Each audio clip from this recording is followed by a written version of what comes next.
ജാഗ്രതയിലേക്ക് പോകുന്നു ഇന്ത്യ മുന്നണി. അതിന്റെ കാരണം എന്താണ് എന്നല്ലേ? തെരഞ്ഞെടുപ്പ് കമ്മീഷൻ ബലം വൈകിപ്പിക്കുകയാണ്.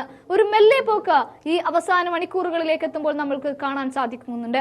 ആദ്യ മണിക്കൂറുകൾ പിന്നിട്ടപ്പോൾ ഇന്ത്യ മുന്നണിയുടെ ഉയർത്തെഴുന്നേൽപ്പും അവരുടെ മുന്നേറ്റവുമാണ് നമ്മൾ കണ്ടിരുന്നത്.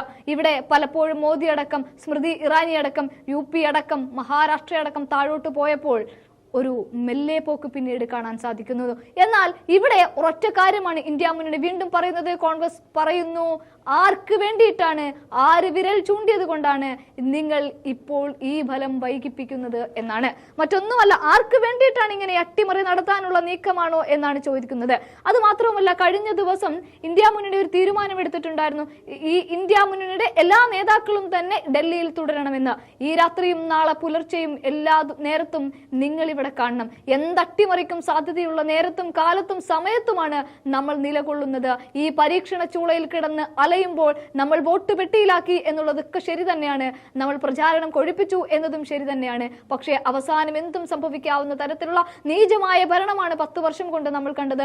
ആ നീചഭരണത്തിന്റെ ബാക്കി പത്രങ്ങൾ നാളെ പുലരുമ്പോഴും ഈ കഴിഞ്ഞ രാത്രികളിലും സംഭവിക്കാം എന്ന് ഒരു തോന്നലിൽ നിന്നാണ് ഇന്ത്യ മുന്നണി പറഞ്ഞത്, നേതാക്കളെ നിങ്ങൾ ആരും തന്നെ ഡൽഹി വിട്ടു പോകരുത്, ഇവിടെ തന്നെ ഉറങ്ങാതിരിക്കണമെന്ന്. ഒരു പക്ഷേ ഏറെക്കുറെ ശരിവെക്കുന്ന രൂപത്തിലേക്കാണ് ഇപ്പോൾ കാര്യങ്ങൾ പോകുന്നത്.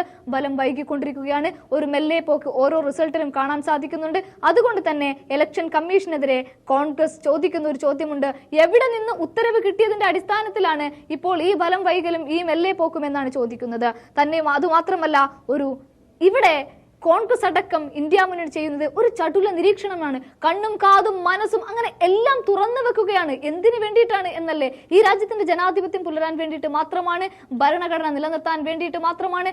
946 നമ്മൾ ഈ ഭരണഘടനയ്ക്ക് ചട്ടം കൂട്ടുകയും 949 നമ്മളത് എഴുതി തയ്യാറാക്കുകയും 950 നമ്മളത് രാജ്യത്തിന് സമർപ്പിക്കുകയും ചെയ്തപ്പോൾ, ഒരു റിപ്പബ്ലിക്കൻ രാജ്യം പുലരുകയും ചെയ്തപ്പോൾ ഈ ഭരണഘടനയെ ലോകരാജ്യങ്ങൾ മുഴുവൻ ഉയർത്തിപ്പിടിച്ചു. ഇതാണ് ലോകത്തിലെ ഏറ്റവും എഴുതപ്പെട്ടതിൽ, ലിഖിതമായതിലെ ഏറ്റവും വലിയ ഭരണഘടന എന്ന്. ഇങ്ങനെ ഓരോന്നോരോന്ന് എഴുതപ്പെട്ടതിന്റെ അടിസ്ഥാനത്തിലാണ് ഈ ലിഖിത ഭരണഘടനയിൽ ഒന്നാമത് നമ്മൾ എത്തിയത്.